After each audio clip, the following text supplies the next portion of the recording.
हाँ, आज हम लोग पढ़ेंगे गुण संधि। इसके पहले हमने 3 एपिसोड बनाए जिसमें आपको दीर्घ संधि सूत्र बताया। इसके बाद दीर्घ संधि के बारे में क्लियर किया, अकः सवर्णे दीर्घ।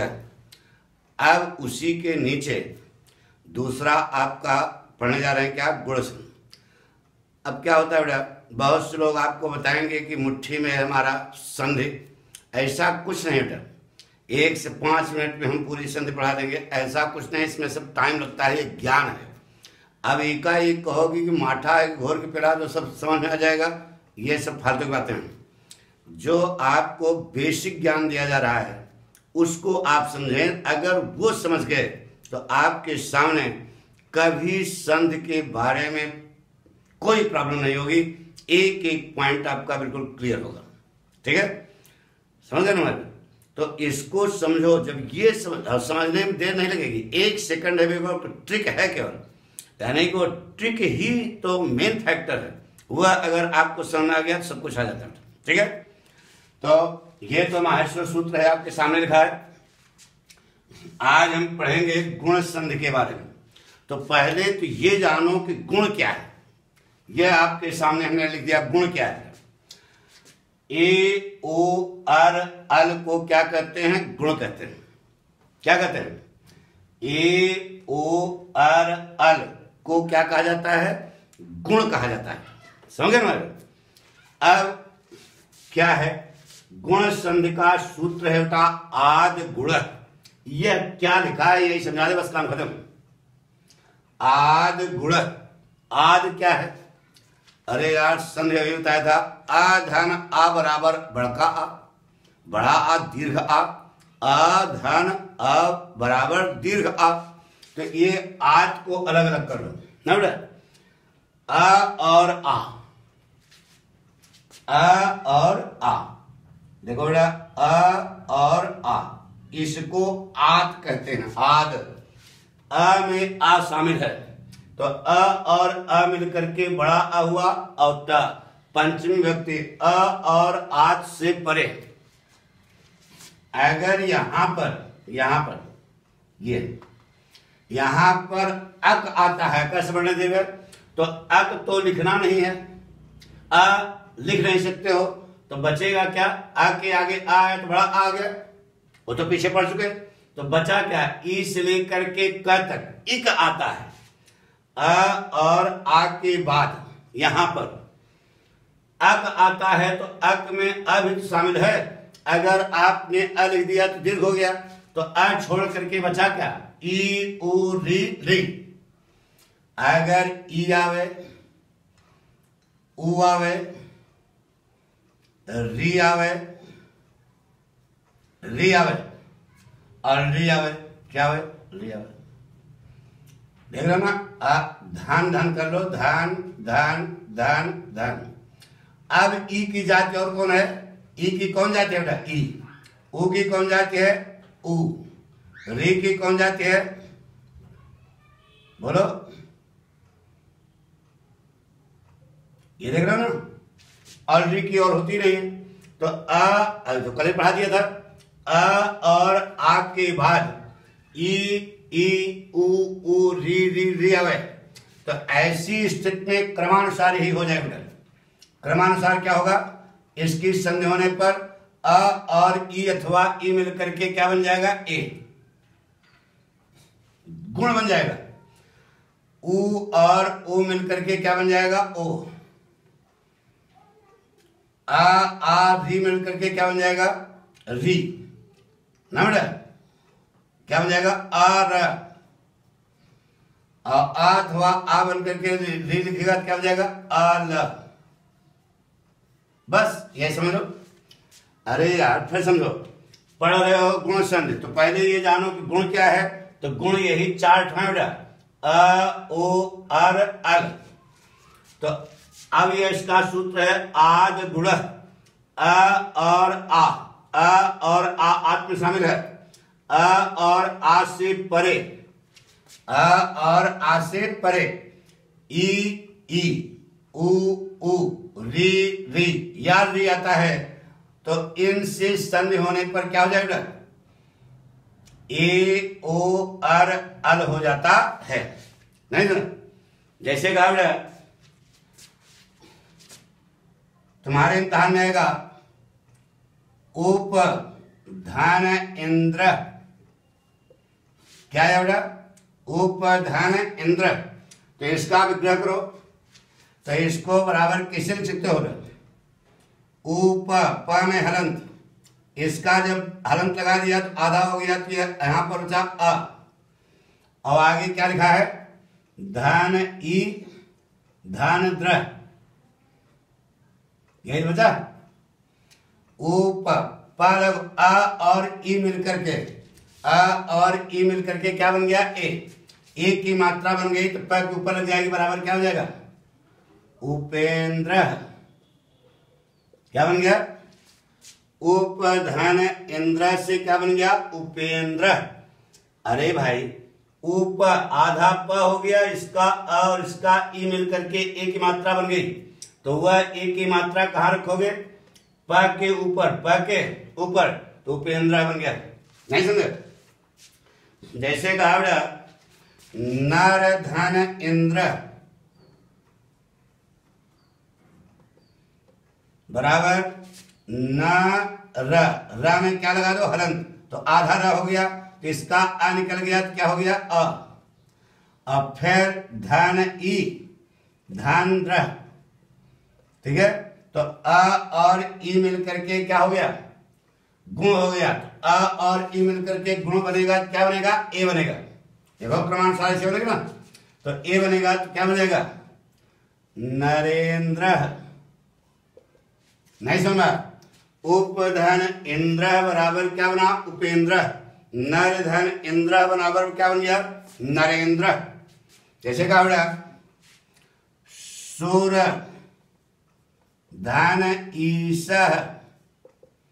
सूर धन ईश, तो अलग अलग करो, बराबर सूर, र से हलंत लगा दिया, र में हलंत लगा दिया, तो आधा र हो गया। अब इसका अ निकल करके यहां आ गया, ठीक है? और आगे धन ई धन स, तो अ और ई मिल करके क्या बना? गुण। अ और ई मिल करके क्या बना? अब गुण। तो अ और ई मिल करके कौन सा गुण बनेगा? ए, तो बराबर हो जाएगा सुरेश। नहीं समझा? अरे बहुत सरल है यार। देखो इसे लिखा बेटा नर धन ईश, बड़ा ही आ रहा है ना? नर धन ईश बराबर नर लिख दिया, र में हलंत लगा दिया, बचा क्या? अ। अरे जब नर का अलग किया तो नर धन अ हो गया, धन ई धन स, अ और ई मिलकर के क्या बन गया? गुण। तो गुण बनेगा, क्या बनेगा? ए बनेगा, बराबर नरेश। आपके इम्तिहान में यही लिख के आया बेटा उपधन इंद्र, नीचे लिखा जाएगा इसका, इसकी संधि क्या होगी? तो न उपेंद्र। और दूसरी स्टाइल पूछी जाती है, उपेंद्र लिखा रहेगा, पूछा जाएगा इसमें कौन सी संधि है, तो सोचना नहीं है, एक की मात्रा लगी है बेटा, तो एक को क्या कहते हैं? गुण, तो सीधे लिख के चले ना, क्या है? गुण संधि। सोचने नहीं। जैसे कहा नरेंद्र, और आपसे पूछा गया इसमें कौन सी संधि है, या संधि तो बता दोगे गुण संधि, पूछेगा कौन सा सूत्र लगा है, तो आप बता देना आद गुण। नीचे लिखा रहेगा, सब टिक मार्क होना, टिक मार्क लिखा रहेगा, यण संधि, नहीं समझे? गुण संधि, दीर्घ संधि, वृद्धि संधि, सब लिखा रहेगा। तो आपको यह पहचाना कि एक की मात्रा किसमें आती है? गुण में, तो गुण में निशान लगा चले जाना, बन जाएगा। पूछने का तरीका समझ रहे हो ना? जैसे आपके इम्तिहान लिख के आया कि सुरेश, नीचे लिखा रहेगा संधि पहचानने के लिए, यण संधि, वृद्धि संधि, दीर्घ संधि, आयार संधि, तो कौन सी संधि है? गुण संधि है, तो उसी गुण वाले निशान लगा देना। ये चीज है। और संधि विच्छेद पूछे तो आपके सामने है, बिल्कुल क्लियर कर रहे हैं। नरेशः पूछा गया किसका विच्छेद क्या होगा, तो आप लिखेंगे नर धन ईशः। क्या नर में नर र में हलंत लगा दिया तो अलग हो गया, धन ई, आगे ई है, अ और ई मिलकर के क्या बन गया गुण, तो अ और ई मिलकर के गुण क्या बनेगा, ए बनेगा। बात समझ आ गई ना।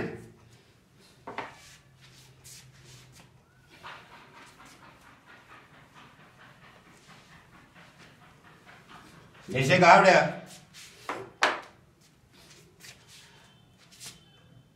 पर धन उपकार, पर धन उपकार को कैसे लिखो बेटा, पर र में हलंत लगा दिया, धन, अब इसका अ निकल करके यहां आ गया ना, और धन उ, धन पकार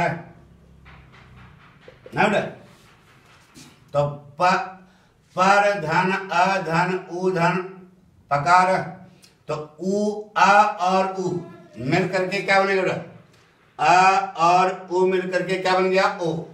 तो जब ओ की मात्रा बन गई तो वह ओ की मात्रा र के ऊपर चढ़ जाएगी, तो क्या बन जाएगा बेटा, परोपकार। नहीं समझे, पर धन उपकार बराबर क्या हो गया, परोपकार। कैसे कहा बेटा, महाधन उदय,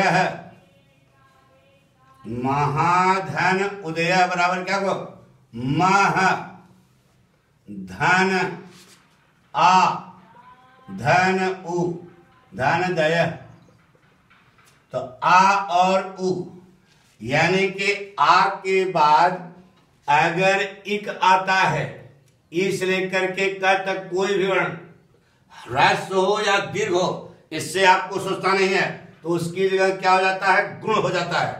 तो आ के बाद उ या उ आवे तो आप ऐसी स्थिति में क्या बना देंगे, गुण। तो अ और उ का गुण क्या होगा, ओ। तो क्या बने, महोदय, ओ हो गया, तो ओ की मात्रा ह के ऊपर चढ़ जाएगी तो मा हो। अब आगे बचा है दय, महोदय। आज के इम्तिहान में पूछा जाएगा महाधन उदय का संधि की संधि करिए, तो क्या होगा, महोदय एक तरीका। दूसरा तरीका लिख के आया, महोदय का विच्छेद कीजिए, तो क्या लिखोगे, महाधन उदय। दो स्टाइल। तीसरी स्टाइल आपसे पूछी जाएगी कि महोदय में कौन सी संधि है, महोदय में कौन सी संधि है, तो वहां नीचे लिखा रहेगा अयादि संधि, वृद्धि संधि, दीर्घ संधि, गुण संधि।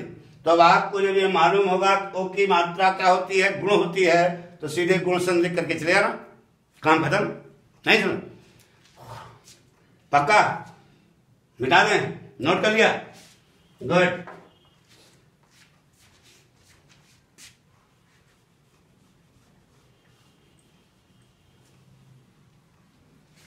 जिसे लिखा बेटा, देवधन ऋषि, देवधन ऋषि। अब इसका विग्रह करेंगे, कैसे करोगे, देव व में हलंत लगा दिया तो आ निकल गया, तो बच गया अ। क्योंकि अभी उसने बताया था कि बिना स्वर के कोई व्यंजन अपने आप में पूर्ण नहीं होता, तो वह में वह और अ शामिल है, तो दोनों को अलग किया, तो वह में हलंत लग गया तो आधा वह हो गया, अ निकल करके बाहर आ गया। अब फिर री धन सिंह, यही हुआ। अब देखो इधर आ के आगे अ और आ के आगे री आया, तो ऐसी स्थिति में यहां पर गुण बन जाएगा। गुण बनेगा, क्या बनेगा, और क्या बनेगा, और। तो अर बन गया, तो वह अर आ जाएगा वह में, तो अ से वह बन गया पूरा, और र मिला तो उड़ंतु र, क्या बनेगा, र आधा है ना, तो ऊपर चढ़ जाएगा, बराबर देवर्षि। अभी तुमको समझ नहीं आया, फिर समझो। देव धन ऋषि लिखा बेटा, तो देव वह हरम तगा दिया, आधा वह हो गया, इसका वह निकल करके यहां हो गया धन ऋषि री धन से, तो अ और री मिल करके क्या बना गुण, तो अ और री मिल करके जब गुण बनेगा तो क्या बनेगा अर, तो यह अर हमने लिख दिया। लेकिन अर में देख रहे हो यह हरंत लगा है, इसका मतलब अ और आधा र, तो अ तो मिल गया वह में, आ मिल गया किसमें वह में, और र बचा तो आधा र है तो सी के ऊपर चला जाएगा ना बेटा, तो क्या बन जाएगा देवर देव धन ऋषि है बराबर क्या बन गया बेटा देवर्षि है। कैसे कहा बेटा राज धन ऋषि है बराबर क्या बन जाएगा बेटा, राज को पहले अलग अलग करो, राज हरण लगा दो, फिर बचा क्या अ, फिर धन री और धन से, ठीक है। तो अ और री ना बेटा, यह अ और यह री मिल करके क्या बनेगा, देखो अ या आ मिल करके री बनेगा, क्या बन जाएगा अर, अर में ये वाला अर बनेगा, तो अ जो है चला जाएगा जा में, पूरा जा हो जाएगा, और यह आधा रा है तो सी के ऊपर चला जाएगा, क्या हो जाएगा राजर्षि है, यह ज पूरा हो गया, इसके ऊपर अर हो गया, पक्का नोट कर लिया, नोट कर लो। देव धन ऋषि बराबर देवर्षि, मिटा दें, नोट कर लिया।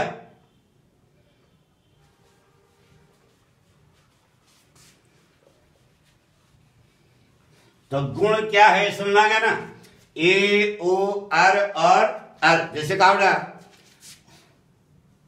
तव धन ऋकार, कैसे लिखोगे, तव को अलग करो, त व हरम तक गया तो इसका आ निकल करके बाहर आ गया अ, अब फिर धन रि धन कार ना बेटा, तो अब देखो इधर विग्रह हो गया, तो अ और री मिल करके क्या बन गया अल, अ और री मिल करके क्या बन गया अल, ला में हलंत लगेगा बेटा, देखा ला में हलंत लगा, इसका मतलब अ और आधा ला मिला, तो यह अ जो है मिल जाएगा, अल जो बचा तो यह अ मिल जाएगा वह में, पूरा वह हो जाएगा, और आधा ला बचा तो बन गया क्या बना तवर बराबर क्या बनेगा बताओ तवलकार, तवलकार, जैसे कहा बेटा महाधन लिकार, महाधन लिकार बराबर मह, और धन अब आ हो गया, अरे यार तभी तो महा बनेगा, महा हो गया ना, मह धन आ, धन रे धन कार, तो आ और री बड़ा और री मिल करके क्या बन जाएगा अल, तो अल जो मिला गुण बना, तो गुण क्या है इसका बनेगा अल, तो अ मिल जाएगा किसमें ह में, तो बन जाएगा महल लिकार, बड़ा आ नहीं महल लकार, अरे म ह आधा ल कार महल कार। तो आपके इम्तहान में कैसे आएगा इसको सुनो, आपके इम्तहान में आएगा तव धन लिकार, यह इसका संध करिए तो क्या बनेगा तवलकार, एक क्वेश्चन ऐसा आएगा। दूसरा क्वेश्चन आएगा तवलकार का विच्छेद कीजिए, तो क्या लिखोगे तव धन लिकार। अब आपसे पूछा जाएगा कि तवल लिकार में कौन सी संधि है ना? कभी कभी ऐसा पूछा जाएगा तवल लिकार में कौन सी संधि है, स्वर संधि है कि व्यंजन संधि है ना सर, कि विसर्ग संधि है, या इसमें से कोई नहीं है, तो आप इस समय स्वर संधि पढ़ रहे हो तो क्या क्या हो गए? स्वर संधि, गुण संधि है तो स्वर संधि हुई। अरे स्वर का चक्कर है ना, देख रहे हो, इसी में कबड्डी हो रही है, इसलिए कौन सी संधि है? स्वर। उसी प्रकार से महाधन लिकार पूछा गया तो आप क्या जोड़ेंगे? महलकार। अब फिर पूछा जाएगा महलकार का विच्छेद कीजिए तो महाधन लिकार। या फिर पूछा गया कि महलकार में कौन सी संधि है तो वहां लिख के आएगा गुण संधि, अयादि संधि, वृद्धि संधि, यण संधि। तो क्या लिखे होगे? इसमें गुण संधि है। क्या बेटा? गुण संधि। तो इस ढंग से आपके कंपटीशन में यह प्रश्न पूछा, घुमा फिरा, मैटर यही है, मामला यही है, लेकिन पूछने के तरीके जो है अलग अलग हैं। यह जानना चाहता है एग्जामिनर कि आपको ज्ञान है कि नहीं। अगर आप रटे हो, 5 मिनट में पढ़े हो, पूरी संधि जो है 2 मिनट में पढ़ ले रहे हो, ये सब मूर्खता है बेटा। ये सब फालतू बातें हैं। जो गहराई है विषय की वह यह है, और हमारी समझ से आपको यह आ गया होगा तो इसे जो है सब्सक्राइब करें, शेयर करें, और जितना ज्यादा से ज्यादा प्रचार हो सके आप अपना, हमारा यही उद्देश्य है और मूल उद्देश्य यही है। बाकी जो है यह जो है एक चीज जाने बेटा, अपनी भाषा है यार, समझा करो। जितना ज्यादा से ज्यादा इसका प्रचार प्रसार आप कर सकते हो, और बहुत सरल है बेटा, केवल बताने वाला होना चाहिए और समझने वाला होना। समझ तो जाओगे ही अगर सही ढंग से गाइड करने वाला है, सही ढंग से आपको मार्ग निर्देशन देने वाला है, गाइडेंस देने वाला है, तो बहुत सरल है और आपको हमारी समझ से बिल्कुल क्लियर हो गया होगा। आप जितना अपनी भाषा है यह क्षेत्रीय भाषा बनकर रह जाएगी बेटा। अगर आप इसका आप सहयोग नहीं करेंगे, आप इसको ज्यादा प्रचार प्रसार नहीं करेंगे, तो हमारी यह सलाह है कि जितना हो सके आप इसको जो है प्रचार प्रसार करें। ओके।